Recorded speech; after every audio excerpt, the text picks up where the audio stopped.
तहरीक इंसाफ बार बार इस खदशे का इजहार कर रही है कि इलेक्शन में उसे लेवल प्लेइंग फील्ड ना देने के लिए साजिश की जा रही है, उससे बल्ले का निशान वापस लेने के लिए साजिश की जा रही है। इलेक्शन कमीशन ने तहरीक इंसाफ के इंट्रा पार्टी इलेक्शन को कलअदम करार दिया तो हफ्ते को पीटीआई ने इलेक्शन कमीशन की हिदायत पर इंट्रा पार्टी इलेक्शन करवाए, जिसमें बैरिस्टर गौहर खान बिला मुकाबला नए चेयरमैन पीटीआई मुंतखब हुए। लेकिन इन इंट्रा पार्टी इंतखाबात पर भी एक नया तनाज़ा खड़ा हो गया है और इलेक्शन कमीशन की पीटीआई को इंट्रा पार्टी इलेक्शन करवाने के लिए दी गई डेडलाइन से सिर्फ 8 दिन पहले अकबर एस बाबर ने इन इंतखाबात के खिलाफ इलेक्शन कमीशन में अपील दायर कर दी है। पीटीआई के बानी रुकन अकबर एस बाबर ने आज इलेक्शन कमीशन में अपील दायर की और मौक़िफ़ इख्तियार किया कि इलेक्शन कमीशन ने अपने 23 नवंबर के ऑर्डर में पीटीआई को 20 दिनों के अंदर इंट्रा पार्टी इंतखाबात करवाने का हुक्म दिया था। 30 नवंबर को पीटीआई की कोर कमेटी की जानिब से एक प्रेस रिलीज जारी की गई, जिसमें कहा गया था कि 2 दिसंबर को इंट्रा पार्टी इलेक्शन के लिए तमाम तैयारियां हो गई हैं। इस प्रेस रिलीज में नियाजुल्लाह नियाजी को पीटीआई के नए चीफ इलेक्शन कमिश्नर मुकर्रर करने का भी जिक्र किया गया था, लेकिन उस प्रेस रिलीज में ना पीटीआई के मरकजी इलेक्शन कमीशन के मेंबर्स के नाम थे, ना ही उसमें इंट्रा पार्टी इंतखाबात के हवाले से कोई और तफसीलात मौजूद थी, जैसा कि इलेक्शन के कवायद और जवाबित, कागजात नामजदगी को मंजूर या मुस्तरद करने के तरीक़ाकार, कागजात नामजदगी की स्क्रूटनी और नामजदगी मुस्तरद होने की सूरत में अपील का तरीक़ाकार और वोटों की गिनती और इंतखाबात के नताइज के ऐलान का तरीक़ाकार भी वाज़ेह नहीं था और ये तमाम मालूमात 2 दिसंबर तक पीटीआई की वेबसाइट पर भी मौजूद नहीं थी। अकबर एस बाबर की दरख्वास्त के मुताबिक 1 दिसंबर को तकरीबन 4:45 पर मैं पीटीआई के मेंबर्स के एक वफ्द के साथ इस्लामाबाद में पीटीआई के सेक्रेटेरिएट गया। वहां पर मौजूद पीटीआई के नुमाइंदे मोहम्मद रफीक ने कागजात नामजदगी, वोटर लिस्ट और पीटीआई के इंट्रा पार्टी इलेक्शन के कवायद और ज़वाबित से मुताल्लिक मालूमात शेयर करने में अपनी बेबसी का इजहार किया, क्योंकि इन मालूमात का वजूद ही नहीं था। 2 दिसंबर को चंद दर्जन अफराद पर मबनी मजमा बगैर किसी तस्दीक के कि उनका पार्टी में क्या स्टेटस है, पिशावर में एक नामालूम जगह पर इकट्ठा हुए और कबूल है के नारे लगाए। ये तमाशा फिल्म किया गया और टीवी पर दिखाया गया। उसी दिन 12 बजे से पहले इलेक्शन के नताइज का भी मीडिया के सामने ऐलान कर दिया गया। सारे उम्मीदवार बिला मुकाबला मुंतखब हो गए। अकबर एस बाबर की दरख्वास्त के मुताबिक इलेक्शन के बुनियादी रूल्स जो तमाम उम्मीदवारों के लिए लेवल प्लेइंग फील्ड की फराहमी यकीनी बनाते हैं, उनकी अदम मौजूदगी की सूरत में पूरा इंट्रा पार्टी इलेक्शन महज एक धोखा था और इलेक्शन कमीशन को गुमराह करने की नाकाम कोशिश की गई।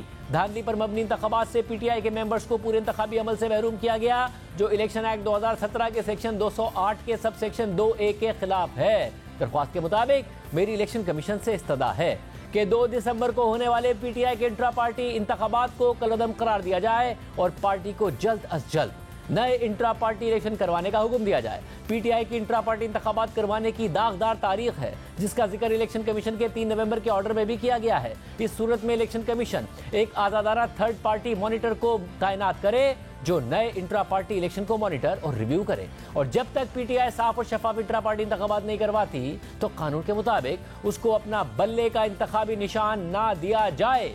पीटीआई के इंट्रा पार्टी इंतखाबात के बाद अब इमरान खान नहीं बल्कि बैरिस्टर गौहर खान नए चेयरमैन पीटीआई बन गए हैं और आज अडियाला जेल में बानी तहरीक इंसाफ इमरान खान से मुलाकात के बाद मीडिया से गुफ्तगू करते हुए नए chairman PTI barrister Gohar Khan ने कहा कि तहरीक इंसाफ के intra party election free and fair और कानून के मुताबिक हुए हैं। अकबर एस बाबर काफी अरसे से पार्टी का हिस्सा ही नहीं है। इलेक्शन कमीशन से इस्तदा है कि हमने आपके फैसले पर अमल किया है, इसलिए जल्द अज जल्द नोटिफिकेशन जारी किया जाए। जो इलेक्शन है वो बिल्कुल free and fair and transparent हुए। पार्टीज इलेक्शन की कहूँ कि हमने तारुली कानून और आईन के मुताबिक किए हैं। अकबर इस बाबर पार्टी का कभी हिस्सा रहे नहीं है, बहुत अरसा से। ऐलान हुआ इलेक्शन का 2 दिसंबर को होंगे, नोटिफिकेशन इशू हुआ 29 नवंबर को, और रिटर्निंग अफसर और प्रिजाइडिंग अफसर, असिस्टेंट प्रिजाइडिंग अफसर अपॉइंट हुए। नोटिफिकेशन नॉमिनेशन फॉर्म के लिए हमने टाइम मुकर्रर कर लिया। वो नोटिफिकेशन हमने पार्टी के सेंट्रल और सारे रीजनल ऑफिस में आवेजान कर लिया।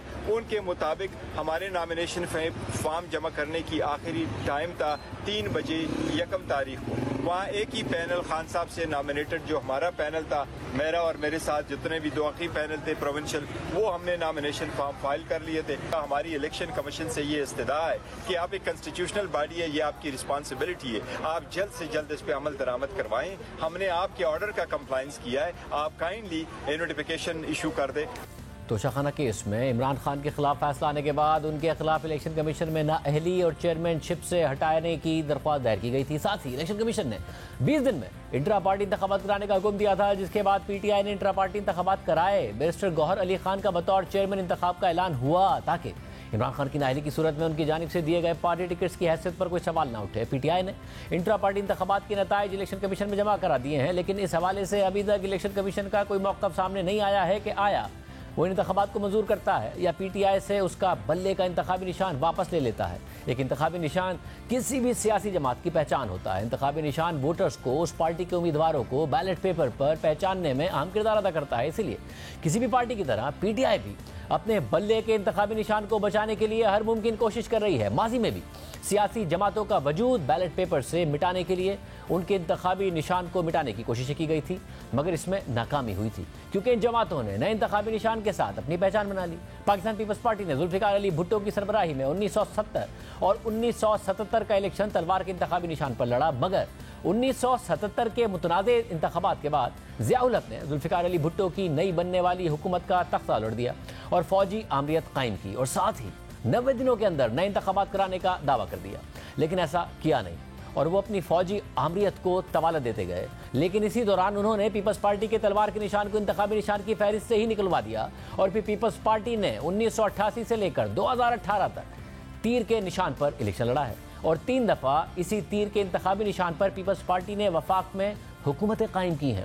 2018 में पीपल्स पार्टी को कानूनी जंग के बाद तलवार का इंतखाबी निशान वापस मिला, लेकिन आज भी पीपल्स पार्टी तीर के निशान पर ही इंतखाबात लड़ रही है। इसके अलावा जब 1993 में IJI का इत्तेहाद बिखर गया और नवाज शरीफ की हुकूमत ख़त्म हो गई, तो पाकिस्तान मुस्लिम लीग के 2 धड़े सामने आ गए। एक धड़ा मुस्लिम लीग जोनेजो का था और एक धड़ा मुस्लिम लीग नवाज का था। मगर 1993 में जब इंतखाबात का ऐलान हुआ तो उसमें IJI का इंतखाबी निशान जो साइकिल था वो मुस्लिम लीग जोनेजो को दे दिया गया और नवाज शरीफ की मुस्लिम लीग जो IJI की सबसे बड़ी जमात थी उसे शेर का इंतखाबी निशान मिला। मगर इंतखाबी निशान जाने के बावजूद नून लीग कमज़ोर होने के बजाय मज़ीद मजबूत हो गई। 1993 के इंतखाबात के बाद नून लीग हुकूमत तो नहीं बना सकी, मगर नवाज शरीफ की जमात ने शेर के निशान पर बड़ी तादाद में वोट हासिल किए और यूँ नून लीग एक मजबूत जमात के तौर पर उभरी। फिर 1996 में नून लीग ने शेर के इंतखाबी निशान से इंतखाबात में कामयाबी हासिल की, 2/3 अक्सरियत हासिल की। फिर 2008 में इसी निशान पर पंजाब में हुकूमत बनाई। फिर 2013 में भी नून लीग ने शेर के निशान पर इंतखाबात में कामयाबी हासिल की, वफाक में भी हुकूमत बनाई। इसी तरह 2018 में इस्टेब्लिशमेंट की मुदाखलत के बावजूद नून लीग ने शेर के निशान पर इलेक्शन लड़ा और इंतखाबी धांधली के इल्ज़ामात के बावजूद नून लीग पाकिस्तान की दूसरी सबसे बड़ी जमात बनकर उभरी और पंजाब में सबसे बड़ी जमात बनकर उभरी। और अब नून लीग फिर से शेर के निशान पर ही 2024 का इलेक्शन लड़ने जा रही है और हुकूमत बनाने की मनसूबाबंदी कर रही है। और इस तारीखी वाक़यात से ये साबित होता है कि इंतखाबी निशान छीनने से जमातें ख़त्म नहीं हो जाती, उनका वोट बैंक ख़त्म नहीं हो जाता, बल्कि वो मज़ीद मजबूती के साथ उभर कर सामने भी आती हैं और अवामी हिमायत भी हासिल करती हैं। क्या तहरीक इंसाफ का मुस्तकबिल भी ऐसा ही होने जा रहा है या फिर तहरीक इंसाफ को एक वाज़ेह चैलेंज का सामना है? पूरी सूरत पर बात करने के लिए हमने तहरीक इंसाफ को प्रोग्राम में आने के लिए दावत दी है। वो उन्होंने अभी तक आने के लिए रजामंदी जाहिर नहीं की है, मगर प्लेटफॉर्म हाजिर है।